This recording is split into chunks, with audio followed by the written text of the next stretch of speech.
As crianças de até 8 anos podem acompanhar as irmãs e irmãos que estão preparados. Crianças de até 8 anos de idade. Vamos abrir a palavra de Deus. Jeremias capítulo de número 37.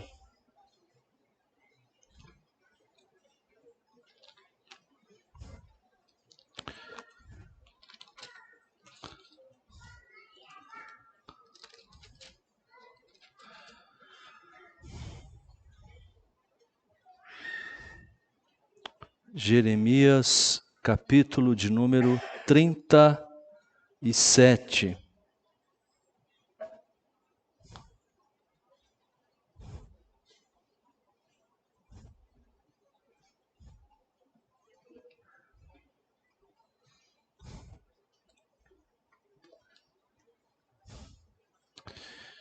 Por favor, acompanhe na sua Bíblia, ou está aí à frente também. Capítulo de número 37. Diz assim, palavra de Deus. Zedequias, filho de Josias, a quem Nabucodonosor, rei da Babilônia, constituíra rei na terra de Judá, reinou em lugar de Conias, filho de Jeoaquim. Mas nem ele, nem os seus servos, nem o povo da terra deram ouvidos às palavras do Senhor, que falou por intermédio de Jeremias o profeta. Contudo, mandou o rei Zedequias a Jucal, filho de Selemias, e ao sacerdote Sofonias, filho de Maceias, ao profeta Jeremias, para lhe dizerem: roga por nós ao Senhor, nosso Deus. Jeremias andava livremente entre o povo, porque ainda o não haviam encarcerado.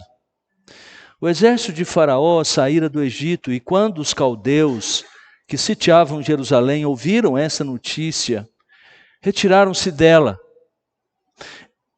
Então veio a Jeremias, o profeta, a palavra do Senhor. Assim diz o Senhor, Deus de Israel: assim direis ao rei de Judá, que vos enviou a mim para me consultar: eis que o exército de Faraó, que saiu em vosso socorro, voltará para a sua terra no Egito. Retornarão os caldeus, pelejarão contra esta cidade, tomá-la-ão e a queimarão. Assim diz o Senhor: não vos enganeis a vós mesmos, dizendo, sem dúvida, se irão os caldeus de nós, pois de fato não se retirarão. Porque ainda que derrotasseis a todo o exército dos caldeus, que pelejam contra vós outros, e ficassem deles apenas homens mortalmente feridos, cada um se levantaria na sua tenda e queimaria esta cidade. Tendo-se retirado o exército dos caldeus de Jerusalém por causa do exército de Faraó, saiu Jeremias de Jerusalém a fim de ir à terra de Benjamim para receber o quinhão de uma herança que tinha no meio do povo. Estando ele à porta de Benjamim, achava-se ali um capitão da guarda, cujo nome era Jerias, filho de Selemias, filho de Ananias, capitão que prendeu a Jeremias o profeta, dizendo: tu foges para os caldeus. Disse Jeremias: é mentira, não fujo para os caldeus. Mas Jerias não lhe deu ouvidos, prendeu a Jeremias e o levou aos príncipes.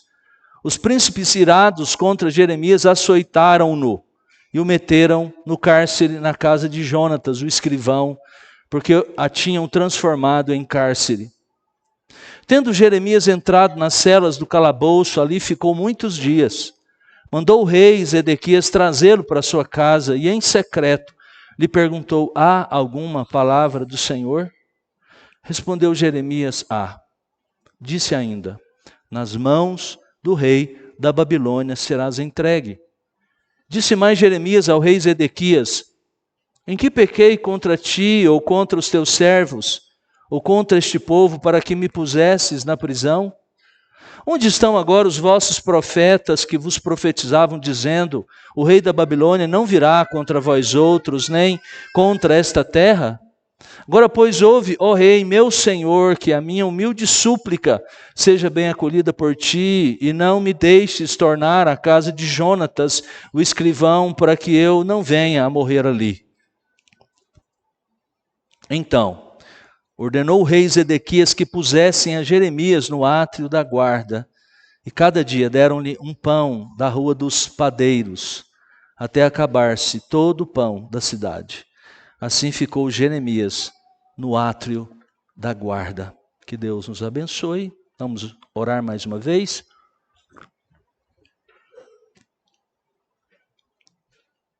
Vamos agora suplicar a bênção do Senhor sobre nós.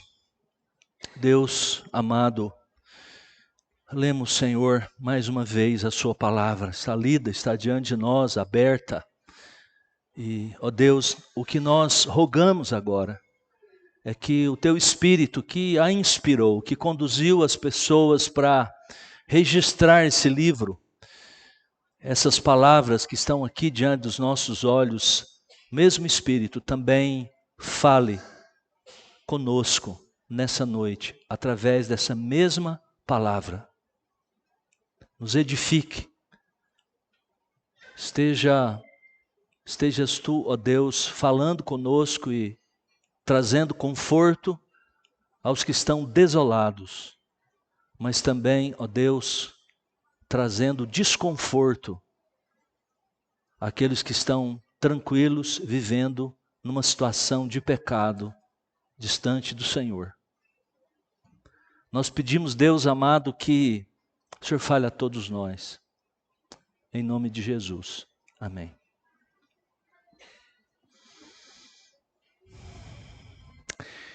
Entre esses capítulos 36, capítulo 36 e o capítulo 37, nós temos um intervalo de 18 anos. Pensando nessa cronologia, pensando na diferença de tempo em que cada uma destas profecias, que estão registradas no capítulo 36 e no capítulo 37. São 18 anos. Mas a disposição do material aqui não é por acaso. Porque os capítulos 37, começando aqui, até capítulo 44, tratam dos últimos anos de Jerusalém. Você verá que no capítulo 39, ou seja, capítulo 38, o próximo 39, é quando o profeta Jeremias narra aquilo que tem sido profetizado desde o começo da sua profecia, há 40 ou quase 40 anos atrás, quando ele foi chamado e pregou pela primeira vez.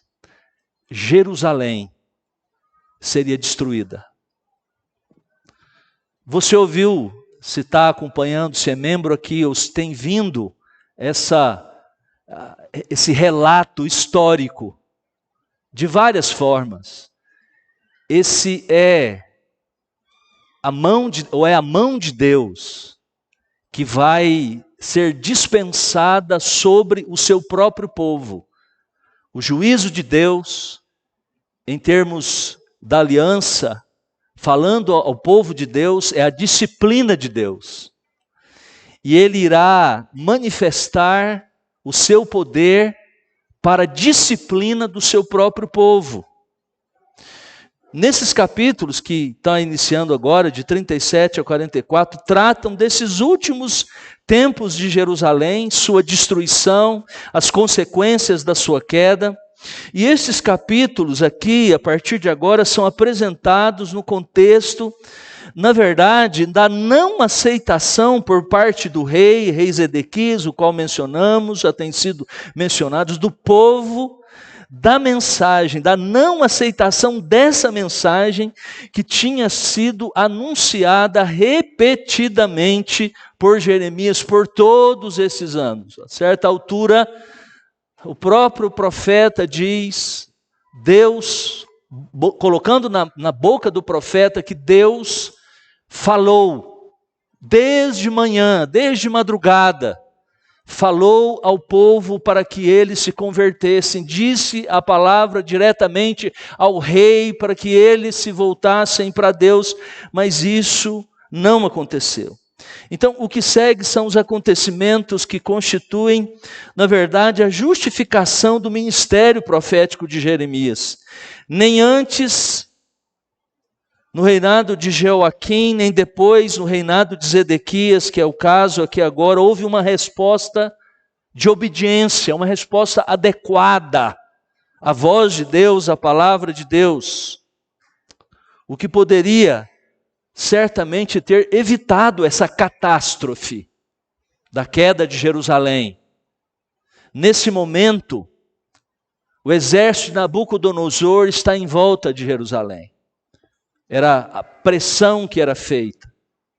Jeremias, nesse texto, agora particularmente o texto que eu li, é acusado nestes capítulos aqui, especialmente 37, 38, de ser um traidor.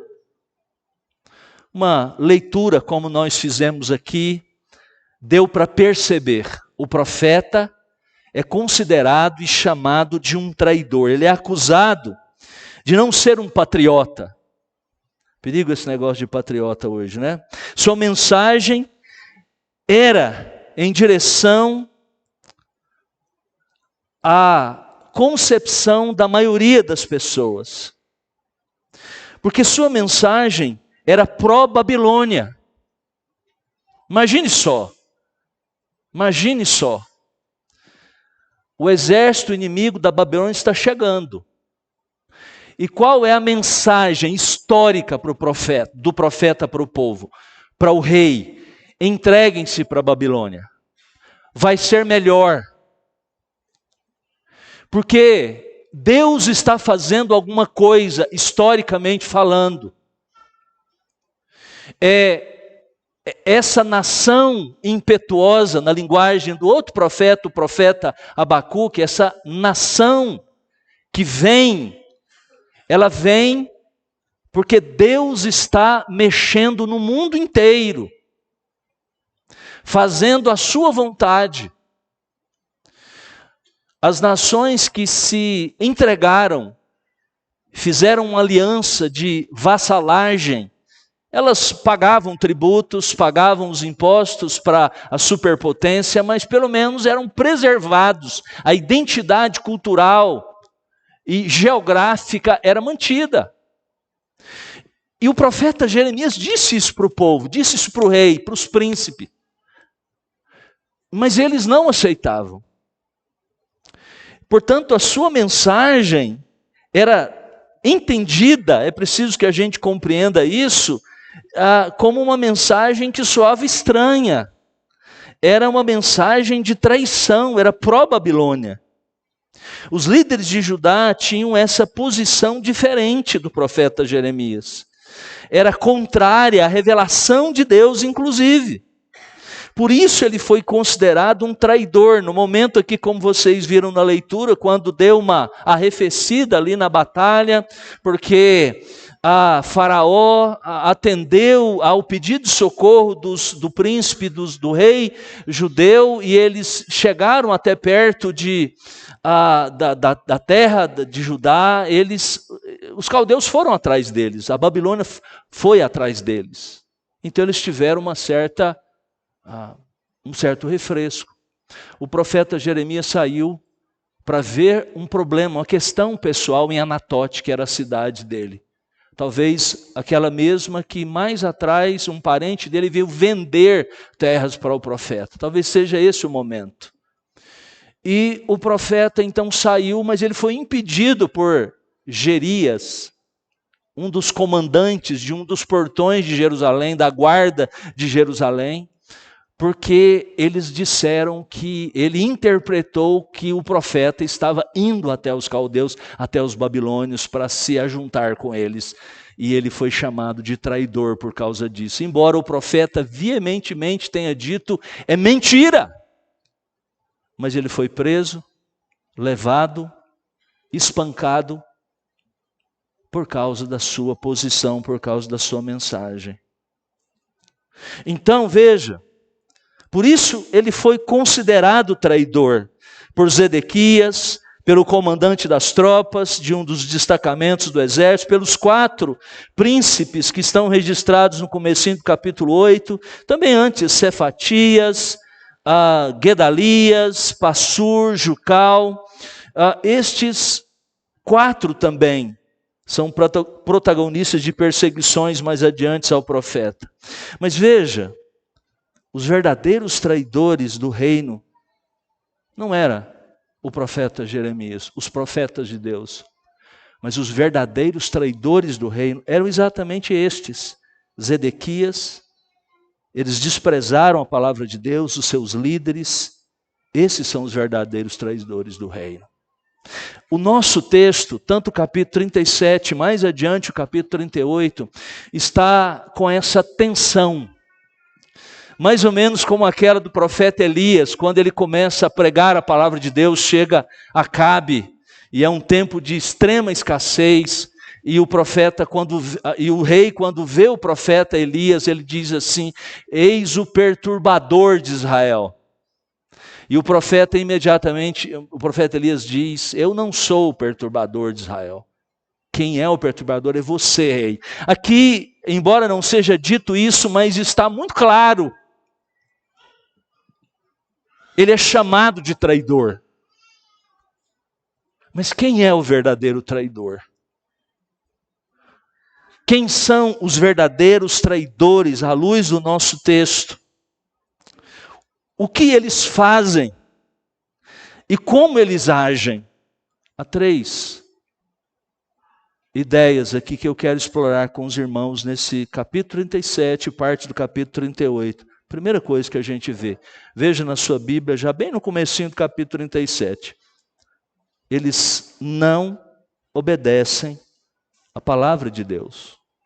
Novamente, veja na sua Bíblia, verso de número 2, começando pelo verso número 1, diz: Zedequias, filho de Josias, a quem Nabucodonosor, rei da Babilônia, constituíra rei na terra de Judá, reinou em lugar de Conias, filho de Joaquim, mas nem ele, olha aí, nem ele, Zedequias, que fora colocado por Nabucodonosor, um homem indeciso, sem coragem, nem os seus servos, nem o povo da terra deram ouvidos à palavra do Senhor que falou por intermédio do profeta Jeremias. A Bíblia registra aqui em páginas e páginas as profecias de Jeremias. Zedequias ignorou todas essas palavras, assim como fez o povo o tempo todo. Se você começar a ler o profeta Jeremias agora, desde o capítulo 2, porque o capítulo 1 é o chamado do profeta e a designação de Deus para o que ele iria fazer, a sua vocação, mas desde o capítulo 2, o profeta vem trazendo a palavra de Deus, falando a palavra de Deus, mas eles não ouviram a palavra de Deus. É por isso que eles chegaram a essa situação. Toda a nação de Judá vivia na ignorância da vontade de Deus, pelos seus próprios desejos do coração.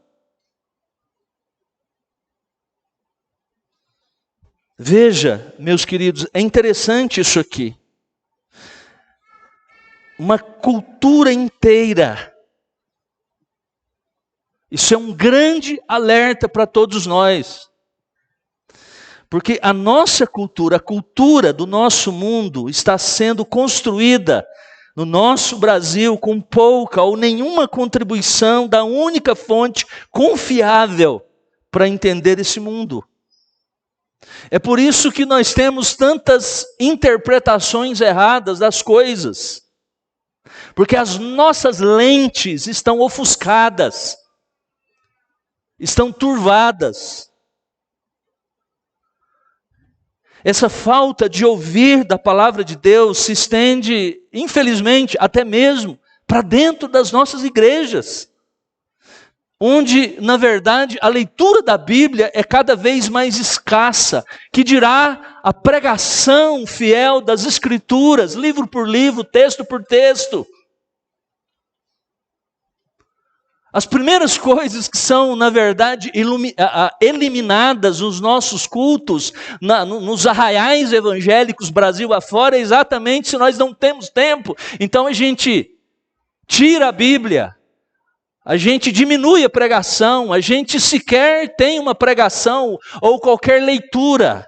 Quanto menos a gente lê, e quanto mais entretenimento, quanto mais elementos estranhos à palavra de Deus, que na verdade é para entreter as pessoas, estão aí, ganhando o espaço dos verdadeiros elementos litúrgicos dos nossos cultos.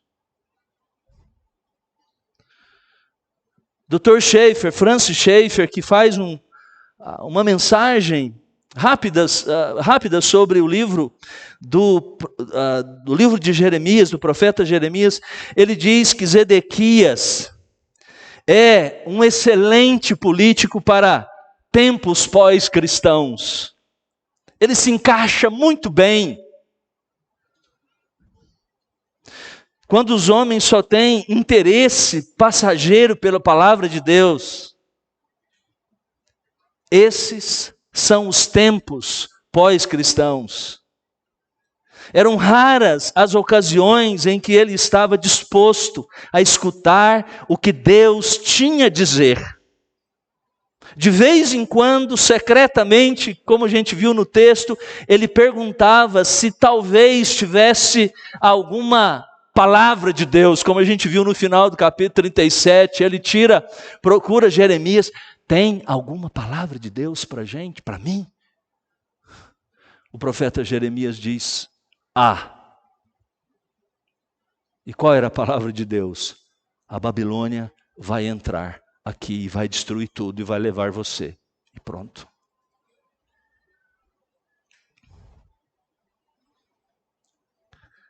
Quantos de nós, frequentadores das nossas igrejas, também têm tão poucas convicções, firmeza, quando se trata das Escrituras Sagradas, em ouvir a palavra de Deus? Quantos leem a Bíblia, ouvem sermões com indiferença, mas o coração, a mente, a vontade permanece inalteradas?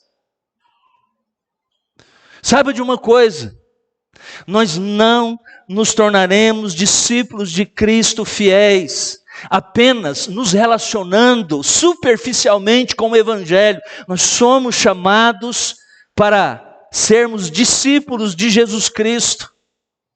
Isso implica em que você deve atentar para a palavra de Deus, crer nela de todo o seu coração, e mais ainda, que ela seja aquilo que vai determinar as suas escolhas, a sua vida, e tudo aquilo que você crê, tudo aquilo que você espera.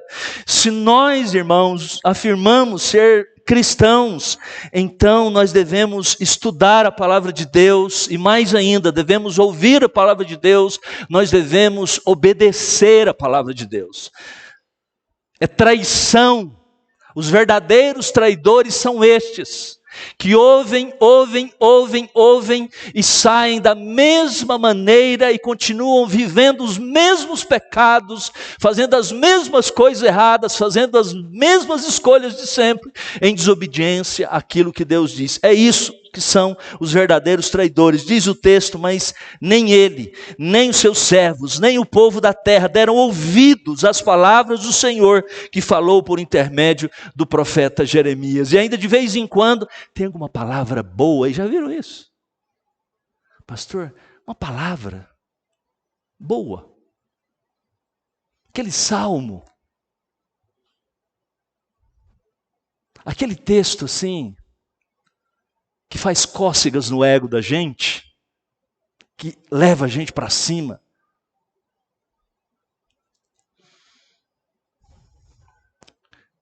Esses são os traidores. não gente como o profeta Jeremias. Segundo lugar, eles não buscam a Deus em oração. Verso de número 3 e verso de número 4.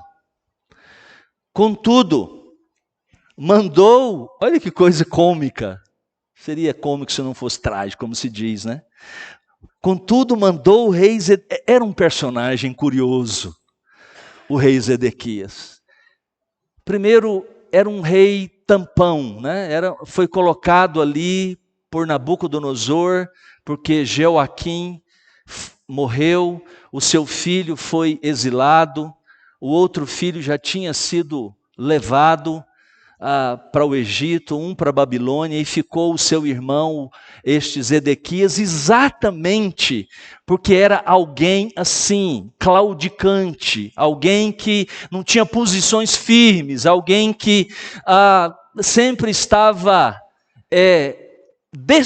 descumprindo os seus compromissos. Você queria um cara que voltava atrás em tudo, que não sabia tomar decisões, esse é o rei Zedequias. Então era uma marionete nas mãos do rei Nabucodonosor e também na mão dos outros príncipes, porque os outros eram pró-Egito, os príncipes, então eles pressionavam o rei Zedequias, ele não tinha voz e ele promoveu toda essa rebelião contra Nabucodonosor, depois de ter feito assinado um tratado, vamos dizer assim, de fidelidade ao rei da Babilônia. É por isso que a Babilônia está toda lá, todos os seus exércitos em volta de Jerusalém. Mas veja o que ele fez, olha como é engraçado, assim, é triste, mas chega a ser irônico. Contudo, mandou o rei Zedequias a Jucal, filho de Selemias, e ao sacerdote Sofonias, filho de Maasés, ao profeta Jeremias, para lhe dizerem: roga por nós ao Senhor nosso Deus. Já viram isso? Esse era o rei Zedequias.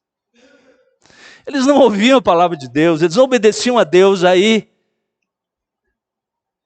profeta, você existe para isso. Um profeta, tem que orar, ora pelas pessoas, ora por nós. Ora por nós. Zedequias não tinha um relacionamento pessoal com Deus vivo, então ele não podia falar com ele sobre seus problemas. Esse é o problema. O acesso ao Rei dos Reis por meio da oração é privilégio, disse alguém, exclusivo do servo fiel, não do traidor. Zedequias era um homem indeciso, covarde. Ele não pensava duas vezes em quebrar um compromisso com quem quer que fosse, se livrasse alguma coisa de problemas, ele estaria pronto a descumprir qualquer compromisso com qualquer pessoa. O que ele faz então? Ora por mim, ora por nós. E é interessante ainda que lá no capítulo 38, você tem esse Jucal que é chamado aqui para ir falar com o profeta para orar, é quem vai pedir a cabeça de Jeremias. Precisamos matar esse homem, porque a sua palavra está muito desinteressante, não é uma palavra que está levantando o ânimo dos soldados. E o rei consente com isso.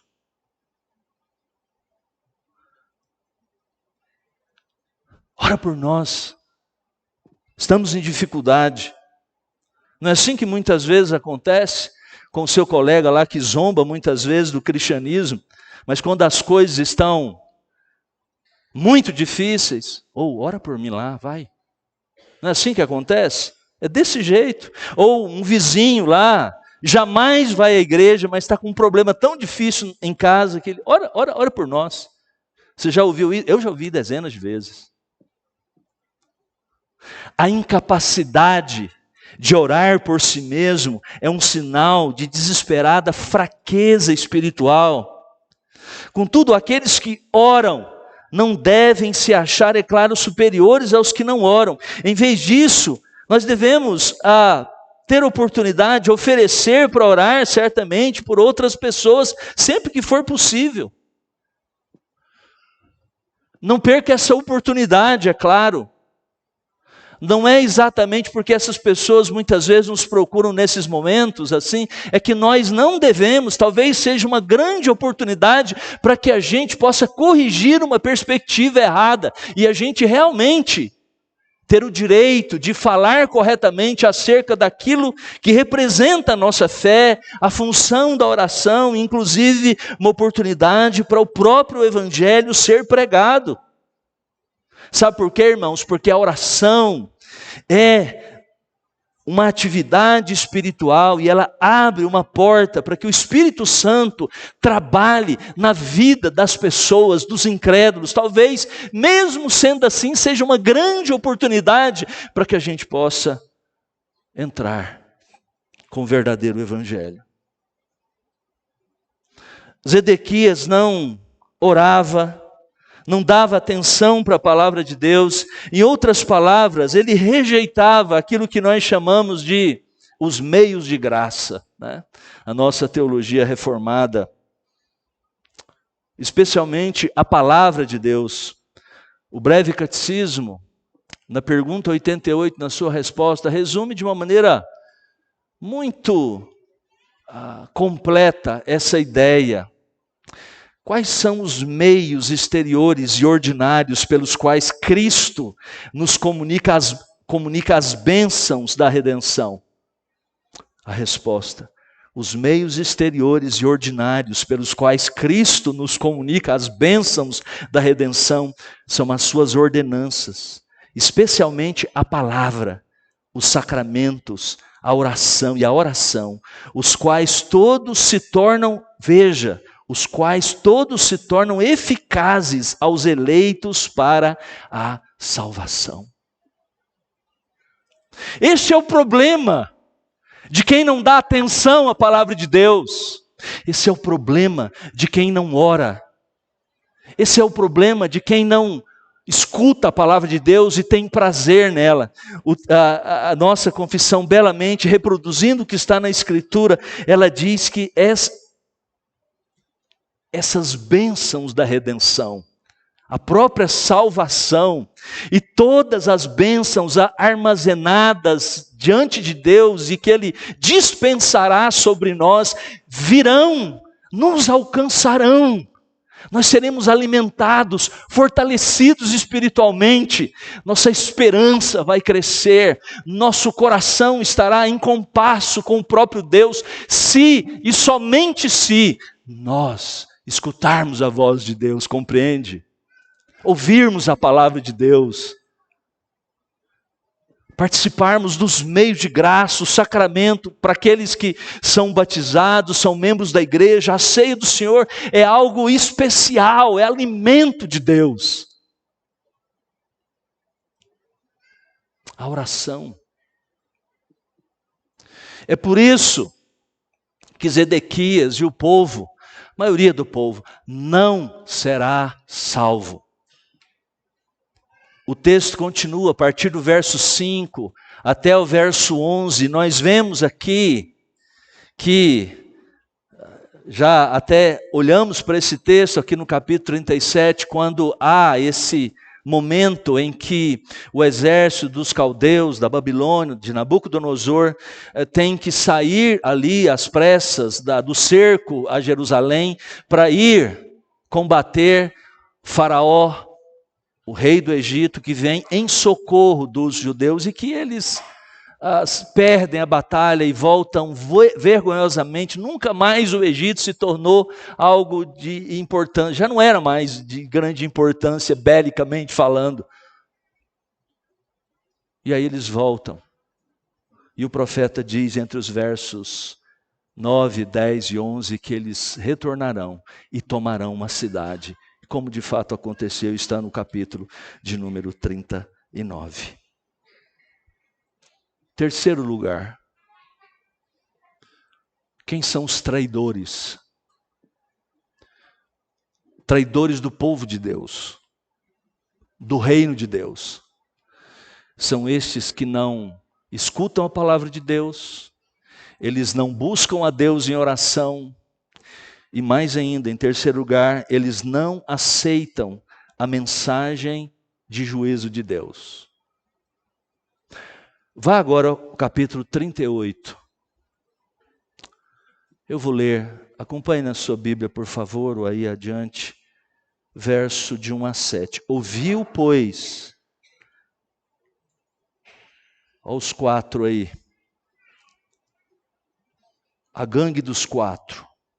Ouviu, pois, Cefatias, filho de Matã, Gedalias, filho de Passur, Jucal, filho de Selemias, e Passur, filho de Malquias, as palavras que Jeremias anunciava a todo o povo, dizendo: assim diz o Senhor, o que ficar nessa cidade morrerá à espada, à fome e de peste. Assim diz o Senhor, esta cidade infalivelmente será entregue nas mãos do exército do rei da Babilônia, e este a tomará. Disseram os príncipes ao rei: morra este homem, visto que ele, dizendo assim estas palavras, afrouxa as mãos dos homens de guerra que restam nesta cidade e as mãos de todo o povo. Porque este homem não procura o bem-estar para o povo, e sim o mal. Disse o rei Zedequias: eis que ele está nas vossas mãos, pois o rei nada pode fazer contra vós outros. Tomaram então a Jeremias e o lançaram na cisterna de Malquias, filho do rei, que estava no átrio da guarda. Desceram a Jeremias com cordas. Na cisterna não havia água, senão lama. Jeremias se atolou na lama. Talvez a gente não tenha na Escritura Sagrada um profeta, um homem de Deus. Tem alguns exemplos de gente que sofreu, mas como o profeta Jeremias é uma coisa impressionante. Ele literalmente chegou no fundo do poço.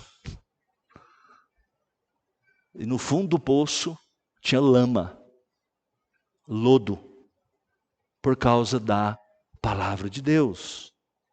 Agora, para a gente entender por que o sermão de Jeremias deixava todos, especialmente esses 4 aqui, enraivecidos, nós precisamos entender o quanto era desesperadora essa situação em Jerusalém. Dá para a gente compreender um pouquinho se você tiver um vislumbre do que está acontecendo, que a gente tem tentado, na verdade, criar esse quadro aqui. A cidade estava sitiada.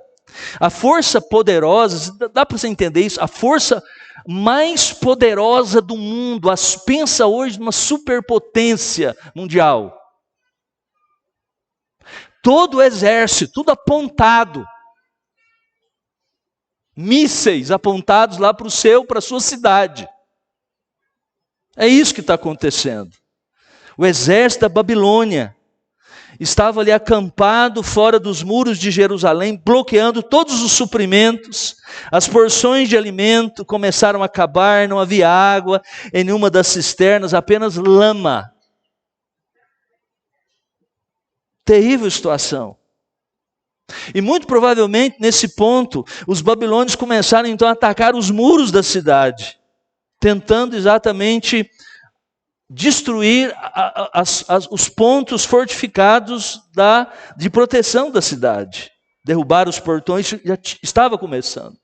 Não é difícil, humanamente falando, descobrir que esses 4 aqui, do comecinho do capítulo 38, no verso 1, estavam tão aborrecidos. Não é de admirar que ao ouvirem o que Jeremias estava pregando, você imagina, está uns poucos lá dentro, dos valentes, dos chamados valentes de Judá, como são descritos aqui, e aí alguém dizendo: se entreguem, não vai adiantar, melhor para vocês é se entregarem. Essa era a pregação de Jeremias. Esses homens gritaram: traidor, morte ao traidor. Mas na verdade, Jeremias não era o traidor. Ele era um profeta de Deus que trazia a palavra de Deus. E aqui nós aprendemos, irmãos, uma coisa muito importante. É que nem sempre a mensagem da palavra de Deus, nem sempre a mensagem que nós temos na Bíblia será apetecível, será ouvida gostosamente, não será interessante, com toda certeza. Não será agradável às pessoas. Notícias de juízo divino são sempre, vírgula, para a maioria das pessoas, uma péssima notícia. É desagradável ouvir que Deus castiga o pecado em vez de ignorá-lo. Porque é isso que está aí. Deus é bom, pastor, no final tudo vai dar certo. Inferno, que mensagem mais absurda. Não cabe mais nos ouvidos pós-modernos.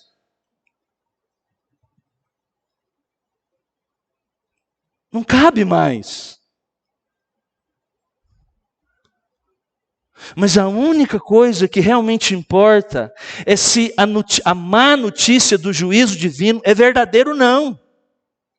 Quando essa má notícia, entre aspas, é vinda de Deus, ela precisa ser ouvida, porque embora seja uma mensagem de juízo, está embutida nela também a mensagem da graça, de como nós podemos nos escapar do juízo vindouro.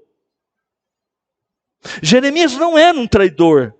Ele estava pronunciando as palavras exatas de Deus. E quando o profeta de Deus fala do juízo de Deus, em nome de Deus, ele não é um traidor do povo. Além disso, Jeremias estava pregando também a doce graça de Deus, bem como, é verdade, o juízo que era certo.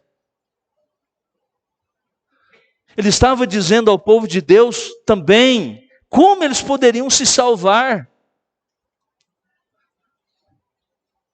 O Cefatias, o Gedalias, Jucal e Passur eram, a gente poderia dizer, trazendo para nós os teólogos liberais dos nossos dias, aqueles teólogos assim cheios de PhDs, um monte de letras depois do nome deles, assim, sabendo tudo de religião e misturando tudo assim, sabe? Expert em religião, mas que queriam um Deus, que querem um Deus, só um Deus de amor, um Deus de misericórdia, não um Deus de justiça. Eles queriam um pai de amor, mas não um pai que disciplina os seus filhos. Essa história aqui do profeta Jeremias nesse tempo, irmãos, é uma palavra para os tempos pós-cristãos, é uma mensagem, é uma espécie de parábola para os tempos em que nós vivemos. A igreja de Jesus Cristo é como Jeremias para uma cultura pós-moderna, como nós chamamos, ultramoderna, ou seja, não sei nem que se designa mais nesse tempo. Tempos líquidos. Nós não dizemos shalom, shalom, shalom, ou seja, paz, paz e paz e paz. Porque não há paz. Quando não há paz, nós dizemos que não há paz. Nós, como igreja de Jesus, para sermos fiéis, temos que pregar, temos que proclamar o juízo divino, pregando contra a ganância, o orgulho, a falsa adoração, a imoralidade sexual e todos os tipos de pecado, e proclamamos a graça de Deus a este mundo, anunciando o perdão gratuito para todas as pessoas que de fato se curvarem diante de Jesus em arrependimento sincero, confessando os seus próprios pecados. Essa é a mensagem da igreja. Esse é o nosso comprometimento. Mas como é que o mundo vai reagir a essa mensagem da igreja, sendo fiel às Escrituras, como o Jeremias aqui muitos serão como Cefatias, como Guedalias, como Jucal, como Passur. Vão dizer, vocês cristãos, vocês são extremistas demais, são radicais demais. Vocês são retrógrados, vocês são fundamentalistas, vocês são terroristas. É isso que eles vão dizer. Não estão dizendo por aí, vocês cristãos, que são radicais, vocês são uma ameaça para a sociedade. A gente está ouvindo isso, irmãos. Se você ficar caladinho, falar de acordo com o status quo, se você entrar na onda do discurso leve, light, de aceitar tudo, qualquer coisa, você não terá problema, com toda certeza. Mas se você falar de pecado, dos 10 mandamentos, do juízo de Deus, do inferno, também da graça, da misericórdia, mas do arrependimento, você terá certamente problemas. É isso que nos espera da agora para frente. Essas palavras aqui, do tempo do profeta Jeremias, um profeta para tempos pós-cristãos, são uma má advertência quanto a uma perseguição que está a caminho. Mas isso não deveria ser uma surpresa para nós. A verdade de Deus, quando dita, pregada a alto e bom som, verdadeiramente, corajosamente, soa perigosa para mentes pós-cristãs. Mas há algo, encaminhando aqui para o final, há algo muito mais importante a ser dito aqui sobre o profeta Jeremias. E a gente precisa terminar exatamente nesse ponto. Muitos comentaristas, ao pesquisar aqui, especialmente esse capítulo 37, esse final, isso que antecede a queda de Jerusalém, e as pressões que o profeta, muitos comentaristas fazem uma relação muito interessante entre o profeta Jeremias e o próprio Senhor Jesus Cristo. Não é muito difícil, é interessante isso. Eles chamam isso aqui de a via dolorosa de Jeremias. É como então esses comentários descrevem o sofrimento prolongado de seus últimos anos em Jerusalém. As comparações com a paixão de Cristo são notáveis aqui. Veja, olha algumas coisas. Há prisões injustificadas, falsas acusações, malícia de líderes que se sentiram ameaçados, a conivência de um único homem com autoridade para libertar o servo de Deus, que também lavou as mãos, o rei Zedequias, que tinha todo o poder para isso, mas como Pôncio Pilatos fez a mesma coisa com o Senhor Jesus Cristo. A firme recusa em falar outra coisa que não a verdade de Deus, até no último momento. O que vai acontecer? Tem palavra de Deus para mim? Tem. Você vai morrer no exílio. Vão vazar os seus olhos. Lá no Calvário, Jesus, eles falavam uma coisa, tu dizes. Isso é verdade. Eu falei mesmo. A perspectiva de uma morte lenta e horrível. Mas uma grande diferença é que se você olha o final do capítulo 37, entre Jesus, essa grande diferença entre Jesus e Jeremias é que Jesus, tendo vencido a batalha em oração com seu pai no Getsêmani, em nenhum momento ele pediu a seus captores ou seus carrascos humanos que o libertassem ou o aliviassem do seu sofrimento, como Jeremias compreensivelmente pediu ao rei Zedequias, que depois deu uma ajudada lá ao profeta. Para Jeremias, no entanto, foi a tentativa de ajudar os outros a salvar as vidas deles que o levou a perder, se não a própria vida, certamente a sua própria liberdade e a sua própria segurança. As experiências do profeta Jeremias aqui, sem dúvida alguma, nos apontam para os sofrimentos de Jesus Cristo. Elas nos lembram que ele também foi um profeta condenado à morte por homens ímpios.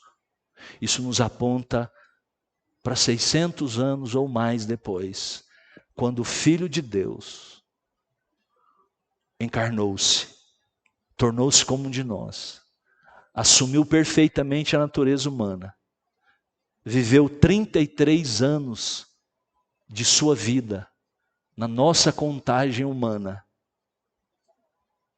se submetendo à lei de Deus, obedecendo cada um dos mandamentos de Deus, para que nós pudéssemos ser obedientes à luz do nosso Pai, o grande juiz. Ele que durante esses 33 anos de sua vida também sofreu, ele veio para sofrer. Embora o auge disso foi nas últimas semanas, nos últimos dias, quando ele foi entregue. Morreu numa cruz. Sofreu terrivelmente as agruras do inferno. Foi abandonado por todos, pelo próprio Pai. Foi ao fundo do poço, como nos lembra o profeta Jeremias. Mas levantou dos mortos, poderoso, ressuscitado, vitorioso. É nesta mensagem que nós acreditamos. É ela que traz perdão para os meus e para os seus pecados. É ela que nos livra da morte e do inferno. É ela que produz esperança. É porque Jesus ressuscitou dos mortos. O poder de Deus o levantou da morte. É o mesmo poder, diz o apóstolo Paulo na oração, lá no final do capítulo 1 de Efésios, que também opera em nós para nossa salvação. O mesmo poder que levantou Jesus dos mortos é o poder que atua naquele que crê no Evangelho, e ele é salvo por causa desse poder. Essa é a mensagem da graça. Mas antes disso, nós precisamos entender que se nós morrermos nos nossos pecados, continuarmos virando as costas para Deus, em desobediência a Deus, traindo, deixando de ouvir, de obedecer a palavra, de cumprir os seus mandamentos, nós vamos perecer.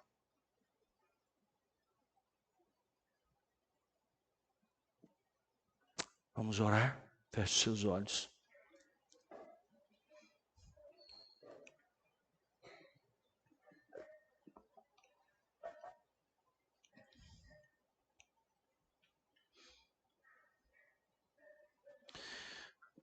Deus nosso Pai, nós somos, ó Deus, gratos ao Senhor por esta noite.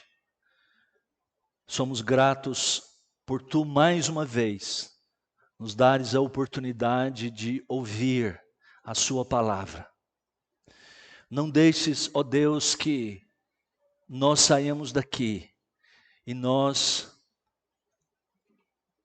aí fora venhamos a viver a mesma vida, ó Deus, que temos vivido, desobedecendo a Sua palavra, deixando de Te buscar, acostumados e nos acostumando com o curso deste mundo, com os pensamentos, as ideologias desta vida.